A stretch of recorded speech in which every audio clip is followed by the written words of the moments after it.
ਧੰਨ ਵਾਹਿਗੁਰੂ।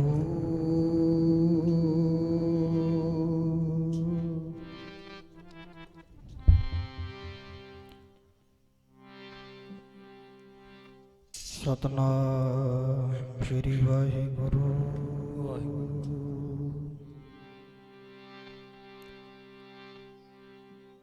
ਗੁਰੂ ਗਰੀਬ ਨਿਵਾਜ,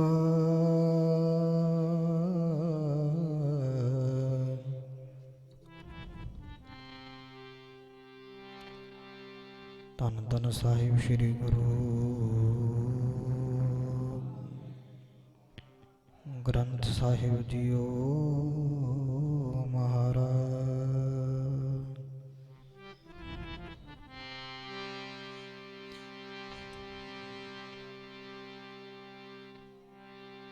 ਸਤਿਗੁਰ ਆਇਓ ਸ਼ਰਨ ਤੁਹਾਰੀ,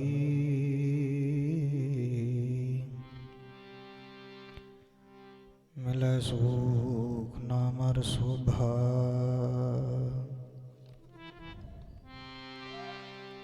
चिंता लही हमारी,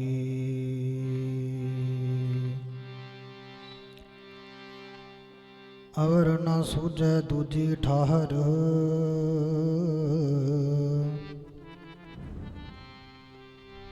हार परयो तो द्वारी, लिखा शो लेखा छोड़ लेखे छुट है। हम निर्गुण लिहो भारी,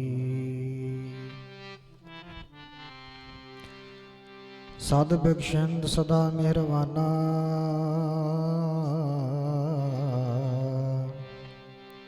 सबना दे आधारी,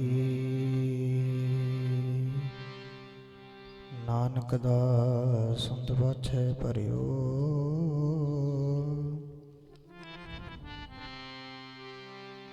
नानक दास संत पाछै भरियो, राख लियो ये बारी। जी राख लियो ये बारी।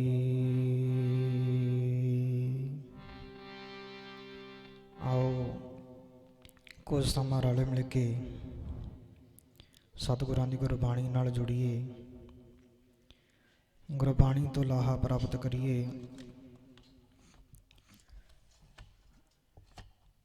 सतगुरु जी दी जिद्दां बाणी राहीं समझा रहे ने, उस गुरबाणी नूं जिंदगी 'च लागू करन दी खेचल करिए। सारे जने रल मिल के सतगुरां तो जिंदगी जाउण दी जांच सीखिए। गुरबाणी तो लाहा लईए।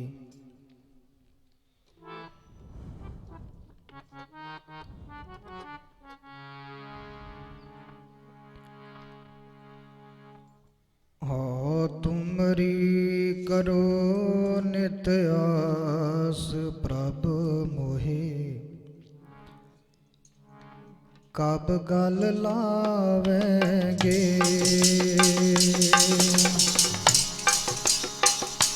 हाँ तुमरी करो नित आस, प्रभ मोहे कब गल लावेंगे।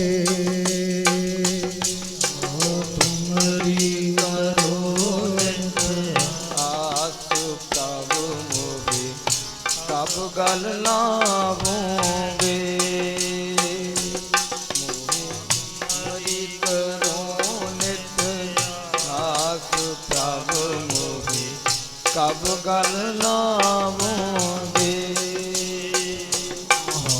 तुमरी करो नित आस, प्रभ मोहि कब गल लावेंगे। करो नित आस, प्रभ मोहि कब गल लावेंगे। करो नित आस,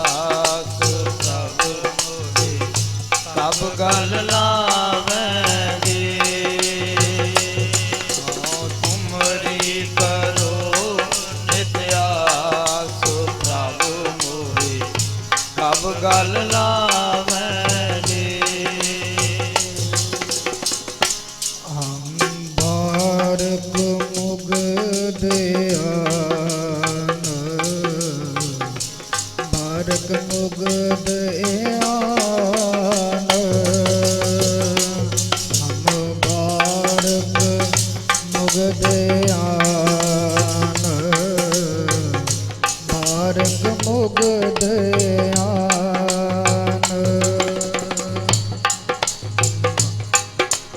ਬਾਰਕ ਮੁਗਦ ਆਨ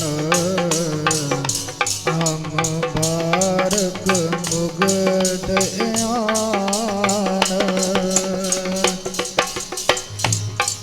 ਪਿਤਾ ਸਮਝਾਵੇਂਗੇ ਪਿਤਾ ਸਮਝਾਵੇਂਗੇ